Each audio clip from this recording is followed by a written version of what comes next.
Hey everybody, welcome back to Tim Travels. It's your host Terry coming to you on July 3rd from Robert, Louisiana. I'm here at I said Robert because, Louisiana is was part of the French Empire, so I'm pretty sure that's how they would have, I know that's how the French would have pronounced it, but I'm pretty sure it is Robert, but it looks like Robert. So today's July 3rd. It's a Friday, or excuse me, it's not a Friday, it's a Monday. July 3rd, 1863, it was a Friday actually. So I guess, everybody but the Union Army and the Confederate Army were probably getting a 3-day weekend then too. So yeah, I'm here at Walmart delivering. Got here about 59 minutes before my appointment. I was a little worried because they had me open the doors. I got this load's a minus 10 load, and it is legit like 100 degrees here. Like my thermometer in the truck says 120. It's not that hot, but it's if it's not 100, it's pretty dang close. So I was like, all right, because the load's all the way to the back of the trailer. So anyway. But man, yeah, every day, like every 12 hours, it seems like I'm putting a half a tank of fuel in because I'm like paranoid that it's just going to run so hard that it'll run out the fuel. So let's talk about July 3rd, 1863, Gettysburg, Pennsylvania, small college town, crossroads town. A man takes his son in the afternoon. He takes his son up to the cupola of the Lutheran Theological Seminary, and I think his son was around 8 years old, and that had a commanding view, and that's on Seminary Ridge, of course, but it had a commanding view back then of the space between Seminary Ridge and Cemetery Ridge. And what he anticipated, and what probably a lot of people anticipated, was that there was going to be an attack on the Union Center that day, and they wouldn't have been wrong.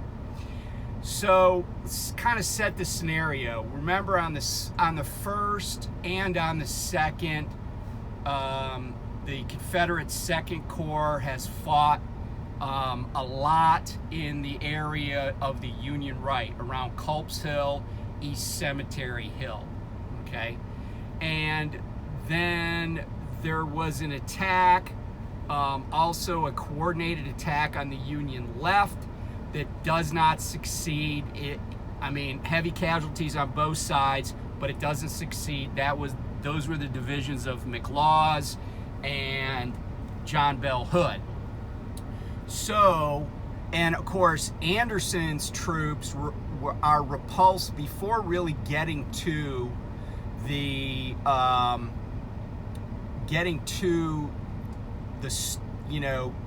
the way up Seminary Ridge. And, that should have kind of been a harbinger of what would happen the next day, but Lee's determined to strike at the Union Center. He's tried the right, he's tried the left, he's going to strike at the Union Center. Now, I will say this, from a tactical point of view, the Union Center, the area from East Cemetery Hill up to where it starts sloping up to Little Round Top, that was the least defensible area of the Union lines. But the thing to keep in mind is that while it was the least defensible, the approach to it was also the most fraught with peril. The reason is because there was nothing in front of it other than open fields. There were a couple of houses out there, but that was about it.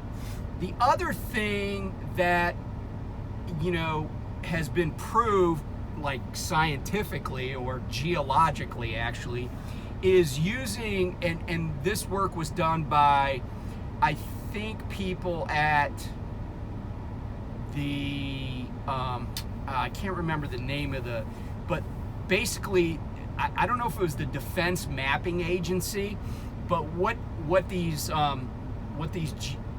geographers and topographers looked at was, what was it that Lee saw while he was on the field in Gettysburg?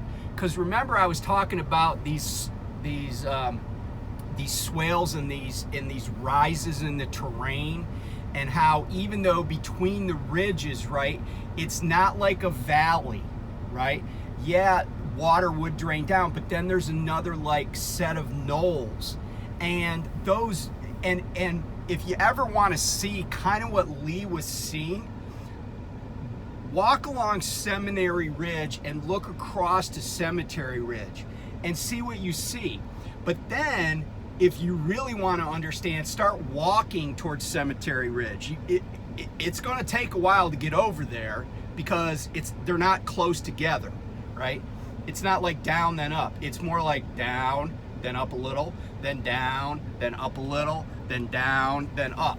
Okay, so and in between them, in between where Pickett's charge starts, and Pickett's division wasn't the only division involved in this, but it got named for him, right?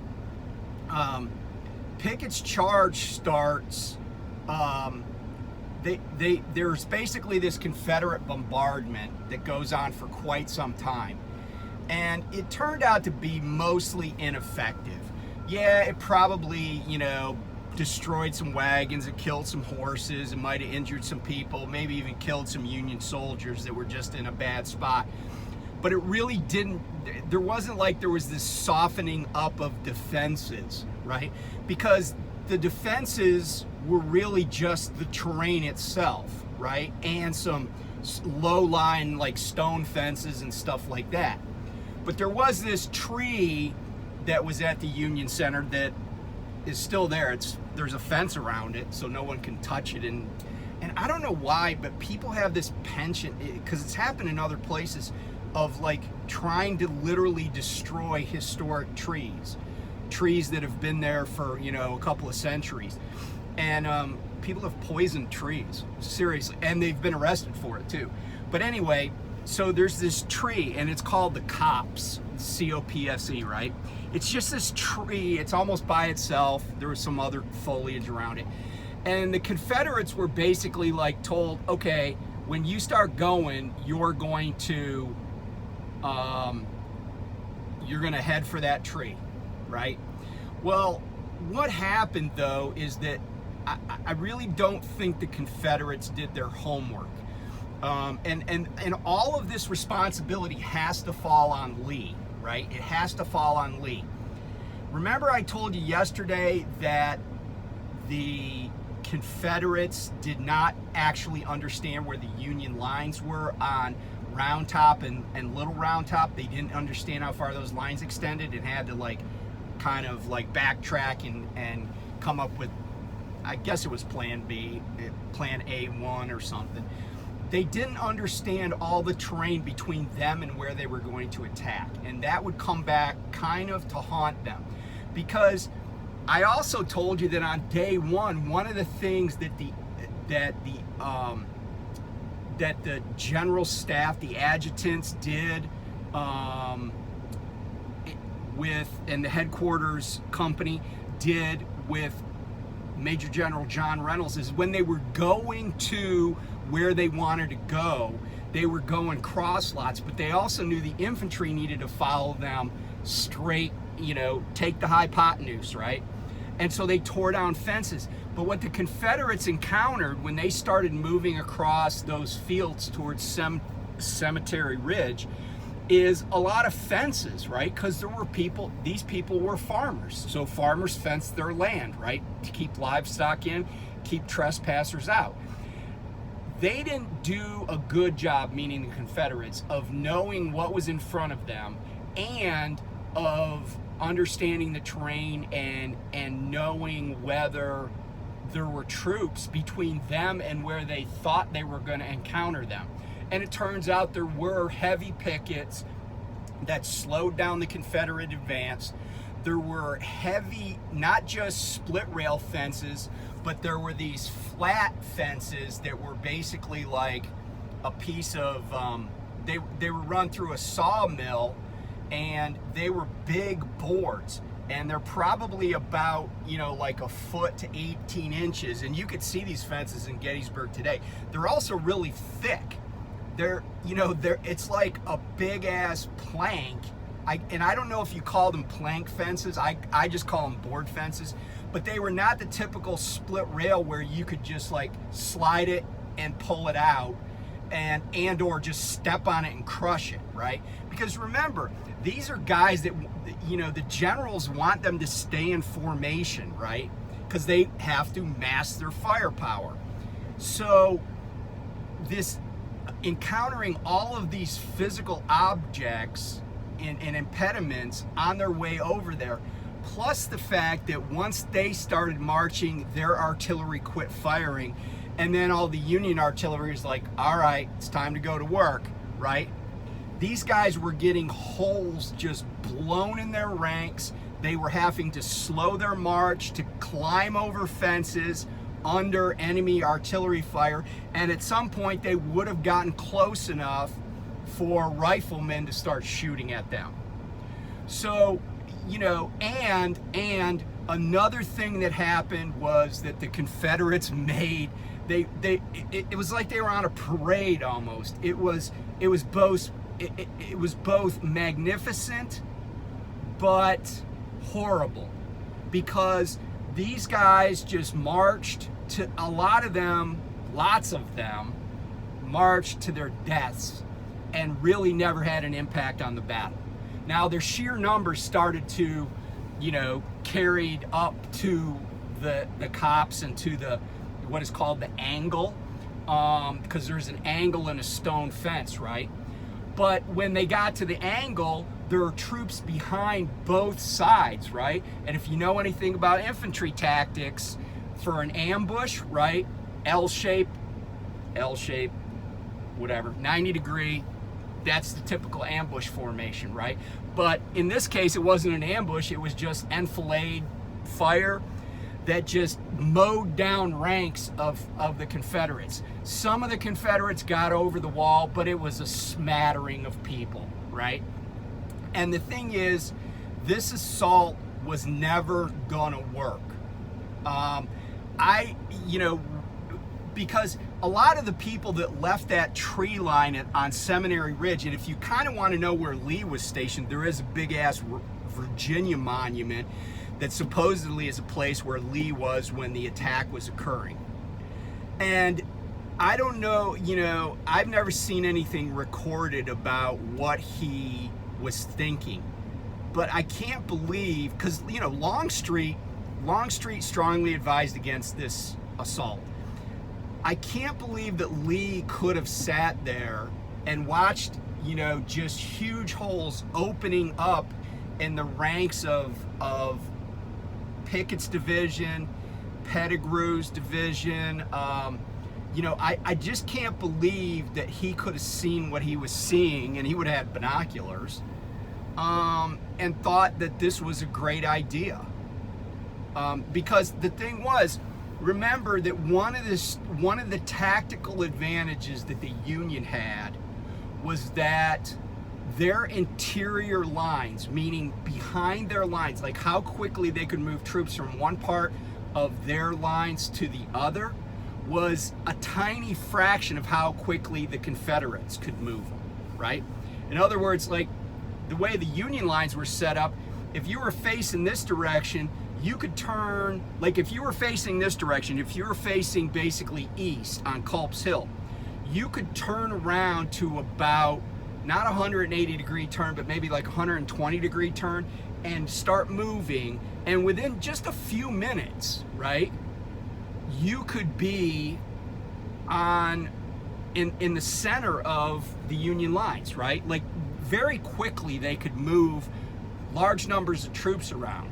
And so When it was clear that the only place the Confederates were attacking on the 3rd was at the Union Center, then it became a very, very winnable battle for the Union.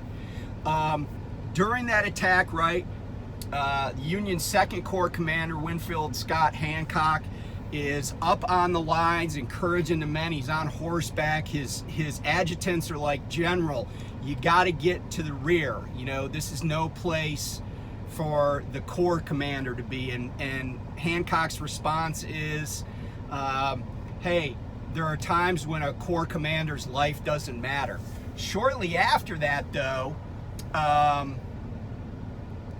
bullet hits the pommel, right, the handle, that round handle thing on the head, on the top of the saddle. It hits the pommel of his saddle, shatters the wood, and a big ass piece of wood goes flying into his thigh, and then a chunk of bullet goes in there and some metal, and you know, so he's hurt, but you know, he survives the battle. But I will say this, he had problems with this for a long time afterward.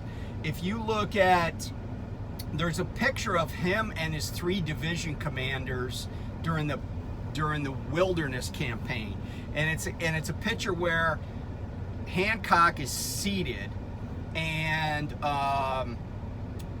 his 3 division commanders are standing beside, you know, like in a little semicircle around him. If you ever see that picture, and I'll try to find it and put it up, but his leg, and I think it was his left leg, is like twice as big as his right leg. And even though he's seated, you can tell that his leg is just like as big as a balloon. And I'm sure that he had, you know, nasty stuff going on with that leg, you know, for the rest of the war. I will say this, George Gordon Meade, commanding general of the Army of the Potomac, he dies of wounds he suffered earlier in the war. And you know, it's always remarkable to me what these people, all of them, right? You know, I was telling you, I think Lee was suffering from congestive heart failure. Lee died 5 years after the war ended. He died in 1870. But it always amazes me what these, you know, even the senior officers, right? Even though they had it much better than the ground pounders, the average infantrymen, they didn't really, I mean, they still suffered a lot when they were in the field. After the Confederates withdraw on July 4th, there's several rearguard actions. One of the actions that was, so, you know, I've been talking about generalship. One of the really bad Union generalship things that happened on the 3rd of July was Judson Kilpatrick decided to engage his cavalry division with retreating Confederate infantry, with Georgians. And, you know, there were several useless and futile charges where a lot of good cavalrymen lost their lives, including General Farnsworth. I'm trying to remember his first name, but he was a peer of George Custer's. And remember, I told you Custer wasn't there because there was a significant cavalry battle between Confederate and Union cavalry at what's called the East Cavalry Field, which is east of town. It's up the Hanover Road. And that battle, the Union cavalry drove the Confederates from the field. But over on what is called the South Cavalry Field, which is the south end, like down Emmitsburg Pike, that engagement was useless. It cost a lot of people their lives needlessly in the Union cavalry, and it's because Judson Kilpatrick wanted his troopers engaged and wanted to get in the fight, wanted his name in the history books. His name is in the history books, but not for great reasons. And Kilpatrick was actually had a nickname of Kill Cavalry. So, there was bad generalship in that particular instance, and cavalry against massed infantry was not a fair fight, and that was the result. So the Confederates start withdrawing on the 4th of July, and one of the things that's always bothered me about this battle is that I feel like George Meade, the Union commanding general, is unfairly maligned because he was taken to task for not basically chasing the Confederates. Well, first of all, his troops have just fought a 3-day battle in the middle of the summer, and over a very, very wide-ranging area. His cavalry has been engaged protecting his rear, and so it's important to think about what was going on in his mind at the time. He doesn't really even know all of the people that are his, let's say, colonel and above officers. He doesn't even know everybody, and he's the commanding general. And he also needed to assess all of the casualties of his own army, because the important thing was the war wasn't going to be over. And even if supposing for a moment they chase the Confederates and get the Confederates to turn and fight again, it doesn't mean that that's going to destroy the Army of Northern Virginia, right? Certainly the Army of Northern Virginia had a head start getting out of town, and it rained on July 4th too, by the way.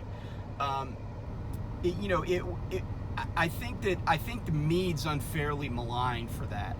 And the other thing that happened was, or the other thing that impacted that, was that Meade was not a guy, and believe it or not, this mattered back then too. Meade was not a very friendly guy generally, and especially he didn't care for reporters. He didn't like reporters around. He didn't say, he was not McClellan, right? He didn't say stuff that sounded good in the newspapers. He was not that kind of general. He was a very, very bright guy, a superior tactician, and he knew how to command troops, and he was a brave guy. But he wasn't, for lack of a better term, photogenic and newsworthy, and it hurt him. And then, of course, Lincoln was upset with him, but I think Lincoln, was, while Lincoln made a lot of great decisions during the war, and one of them was putting Meade in charge, I think that even Lincoln was unrealistic after the Battle of Gettysburg. Just getting your troops on their feet after all of that would have been tough, right? And in normal circumstances, we would substitute other troops, but there were no other troops to substitute. The other thing of note, though, is, and this is kind of interesting, Grant eventually came to command all the Union armies. However, George Meade, until the end of the war, never relinquished command of the Army of the Potomac. He was the commanding general of the Army of the Potomac from June 28th, 1863 till the end of the war. He was the longest serving commander of the Army of the Potomac. There were others who thought they were, heirs to that, and they just weren't, right? And so I have nothing but praise for Meade. I don't think he necessarily liked working under Grant, but his place in history is secure. And by the way, he's a Pennsylvanian. He's buried in Pennsylvania, and he died just a few years after the war because, like I said, he was badly wounded during the Peninsular Campaign, and considering what he did the rest of the war, I mean, this guy should be one of the more exalted generals in the history of the United States Army. And it's nice, there's a fort in Maryland named after him, so that's cool. But yeah, I think people that understand, you know, the big picture. You know, Meade is held in high regard. And, you know, it's not like Lee lost his job after Gettysburg. He kept his job. You know, but I do feel like Lee, you know, I've questioned some of his decisions. I do feel like Lee was let down by his subordinates, though. You know, A.P. Hill was a non-factor. In fact, A.P. Hill was basically, you know, a non-factor the rest of the war. Richard Ewell, he was, you know, he was a good general, but he wasn't a great general. And Lee needed everything he had. The Confederates needed to hit on all cylinders. And as soon as they didn't, it was the beginning of the end. And I don't think Lee even understood that in real time. You know, like some of his writings before the Battle of Gettysburg, you know, like I said yesterday, it was really just, you know, overconfidence. And especially, I think, I think he made the decision to attack the Union Center because he was angry about how things had gone on the 2nd of July. I think he was okay with how things had gone on the 1st, but he was not happy with how things went on the 2nd. And he thought he could, you know, he already was looking at a battle he felt might be a stalemate if he left the field. It might be seen as repulsing the Confederate invasion of the North. He didn't want to leave on those terms, and instead he left on even worse terms. So anyway, thanks for watching, and I will be back with some more content soon. Talk about trucking a little bit more and what's going on. You know, there's a lot of interesting stuff happening in our industry right now. So I will talk to you soon. Bye.